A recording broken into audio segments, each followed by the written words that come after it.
All right, welcome to our deep dive in the building batteries. Today, we're tackling the cell assembly stage. This is where, right after the electrodes are prepared, the very core of the cell starts to take shape.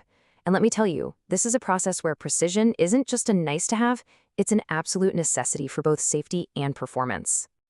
So, here's our game plan. First, we'll get on the same page about what cell assembly actually is.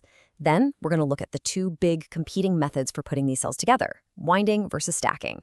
After that, we'll get into the nitty-gritty of tolerances, which is really the deciding factor between a great cell and a failed one. And finally, we'll talk about the super controlled environment you need to make any of this possible. Okay, so what is cell assembly? You can think of it as the final, incredibly delicate manufacturing step right before the cell gets sealed up. This is the moment where all the individual pieces, the anode and cathode foils we've coated, the separator, all get brought together to create the electrochemical heart of the battery. Now, at the center of this whole process, we're basically creating one of two things. For your cylindrical cells, you get what's called a jelly roll. And yeah, it's pretty much what it sounds like, a tight spiral. For pouch cells, it's a precisely layered electrode stack. They do the same job, but how they're built is totally different. And that leads us right to the two main paths for making these cores. You've got the winding method, which is this continuous, super fast process, perfect for making those spiral jelly rolls. And then you have the stacking method, which is more of a layer-by-layer approach, mainly for pouch cells, where you're trying to squeeze in as much active material as possible. Let's break them down. All right, let's start with winding. This is the method that creates the core of millions upon millions of cylindrical cells every single day. It's really a marvel of high-speed, automated precision. The whole thing is like a carefully choreographed dance. It all starts by feeding 4 continuous sheets of material in a very specific order. You've got anode, then separator, then cathode, and then another layer of separator to insulate everything. Right before the winding starts, tabs get welded onto the foils. Then, the whole shebang gets wound super tightly around a central pin, or mandrel, to create that classic spiral. Now, for this to work, two things have to be absolutely perfect. First, tension control. You have to pull on those foils with just the right amount of force. Too loose, and the cell's performance suffers, but pull too hard, and you can actually tear the separator, which is a disaster. Second is tab alignment. Those little tabs have to be placed with microscopic precision, so they can be welded to the cell terminals later on. Okay, now let's switch gears and talk about the stacking methods. This approach is all about maximizing the use of space inside the cell's packaging. It's the go-to method for high-performance pouch and large prismatic cells, where packing in the most energy possible is the name of the game. And within stacking, you've really got two main techniques. There's Z-folding, where you take a long, continuous sheet of separator and fold it back and forth like an accordion, slipping pre-cut electrodes into each fold. It's fast and it keeps everything insulated. Then there's lamination, which is stacking everything piece by piece. It's a bit more deliberate, but it lets you use custom electrode shapes and gives you fantastic pressure uniformity across the stack.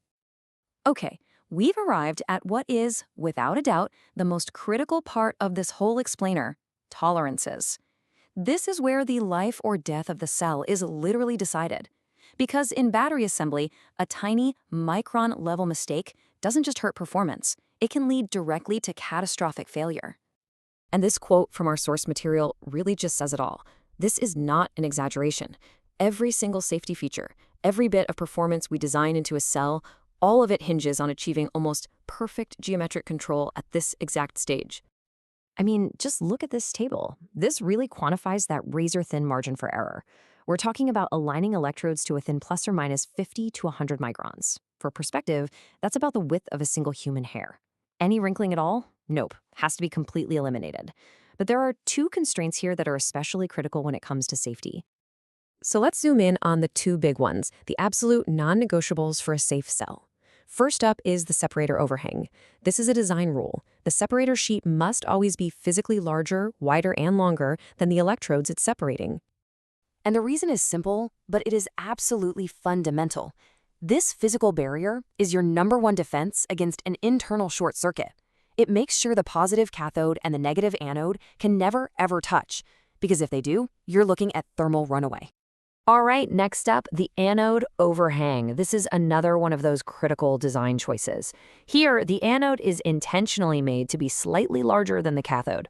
This isn't a manufacturing error, it's a core safety feature baked right into the cell's design. And this is just a brilliant bit of electrochemical engineering. So by making sure the smaller cathode is always sitting inside the larger footprint of the anode, you give the lithium ions plenty of room to settle in during charging. This prevents a traffic jam of ions at the edge of the cathode, which can cause them to plate as pure metallic lithium. And that's really bad news, because that lithium can form sharp dendrites that puncture the separator, cause a short, and, well, you know the rest. Catastrophic failure. Finally, let's be real. None of this precision, none of these micron-level tolerances would be remotely possible without an unbelievably controlled environment. We're not talking about a regular factory floor. This is more like a laboratory that's been scaled up for industrial production. And there are 3 environmental controls that are completely non-negotiable. You need an extremely dry environment to keep moisture out. You need uniform mechanical pressure, especially during stacking, to make sure every layer is in perfect contact. And you need absolute microscopic level cleanliness. Just to give you an idea of what dry means, these assembly rooms have to maintain a dew point as low as -60 degrees Celsius. To put that in perspective, that is an environment far, far drier than any desert here on Earth, all to prevent moisture from degrading the electrolyte later on. And this right here really drives home why automated, clean assembly is so critical. We're not talking about visible clumps of dirt. A single microscopic metal particle, maybe a shaving left over from the slitting process, is all it takes to bridge that separator, create an internal short, and ruin the entire cell. So that leaves us with a final thought to chew on. We've just gone through the immense mechanical challenges of putting together today's lithium-ion cells.